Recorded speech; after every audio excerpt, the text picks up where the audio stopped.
¿Cómo armar una regresión? Lo que tenemos que entender es que los términos progresión y regresión, mucha gente lo usa de manera intercambiable. Porque tiene que ver con qué tomes como inicio. O sea, ¿cuál es el ejercicio matriz? O sea, el ejercicio al que vos querés llegar o el ejercicio desde dónde estás partiendo. Vos tenés el ejercicio y si lo querés complejizar, lo querés complicar, es una progresión. Vos tenés un ejercicio matriz. Si lo querés facilitar, vas a hacer regresiones para llegar a este ejercicio matriz. ¿Se entiende? Entonces vamos a decir, bueno, pero todo puede ser regresión y progresión. Sí, según donde te pares.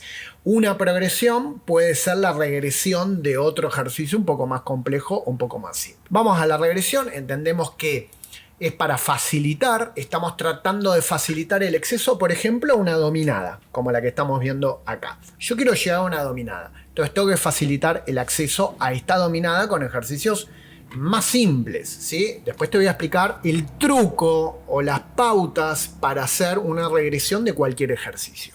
Entonces yo primero me tengo que poder colgar. Esto es un ejemplo. Tengo que poder sostenerme antes de poder accionar. Tengo que poder ganar estabilidad en la cintura escapular, por ejemplo con bandas elásticas. Tengo que tener control sobre las escápulas, o sea, lo que conecta a los miembros superiores a mi tronco. Tengo que tener control sobre las escápulas, que justamente son estructuras de conexión. Tengo que poder ir introduciendo los jalones por ahí de maneras más facilitadas, como los jalones horizontales en vez de un jalón vertical. Tengo que poder sostenerme en cada una de las posturas que componen al ejercicio. Tengo que poder nuevamente con jalones horizontales, pero cargando más al agarre, por decirlo de alguna manera. Y puedo usar implementos como bandas elásticas que me ayuden a descargar la carga de mi cuerpo de los miembros superiores y del tronco, que son los que están tratando de hacer el gesto. También lo puedo hacer con bandas elásticas, descargando una parte del peso de mi cuerpo sobre algún objeto, como vemos sobre el cajón, para luego llegar a la figura matriz, que sería la dominada. ¿Faltan cosas? Hay 10.000 cosas que pueden ir acá. Podés hacer negativas, excéntricas, podés hacer 1000 maneras para ir estableciendo este paso número 10, que es la dominada, este paso número 1, que es sostenerse, e ir completando con los pasos que están en el medio. ¿Cómo armo una regresión para cualquier otro ejercicio? Porque si no, estos videos tendrían que ser regresiones de dominadas, regresiones de esto, es infinito. Yo lo que quiero es que vos entiendas la manera. Por ejemplo, yo tengo un remo renegado, súper difícil, una figura realmente muy difícil. ¿Cómo puedo hacer para facilitar este ejercicio? ¿Qué regresiones puedo armar previas a este ejercicio? Puedo acercar los puntos de apoyo o agregar puntos de apoyo. Puedo disminuir el brazo de momento, o sea, la distancia desde donde está aplicando la fuerza hacia el punto de apoyo de mi cuerpo, que puede ser un punto de apoyo o una articulación. Puedo modificar el plano. A veces los planos te generan menos descargas de las fuerzas.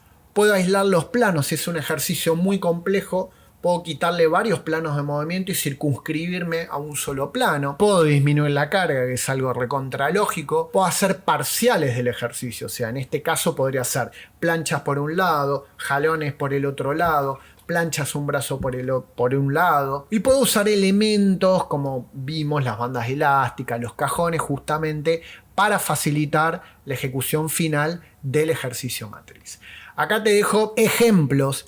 Quiero llegar al ejercicio matriz, que es una bisagra de cadera, un peso muerto, y puedo usar un bastón para entender el patrón motor que tiene la bisagra de cadera. Puedo usar unas bisagras básicas que me ayudan a estabilizar lateralmente. Puedo usar unas medias bisagras.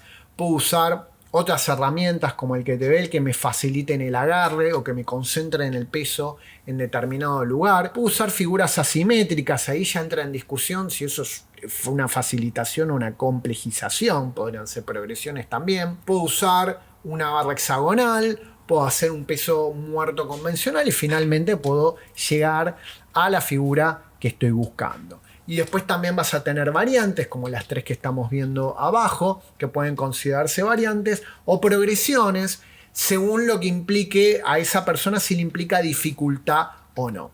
Todo esto que te estoy mencionando son ideas. Esto no está tallado en piedra. ¿No? Se entiende el dibujo, el Moisés diciendo, esto no está tallado en piedra, son ejemplos para que a vos, basándote en los conceptos que vimos anteriormente, la listita esa de alejar los puntos, acercar los puntos, usar elementos, lo puedas hacer en todos los ejercicios.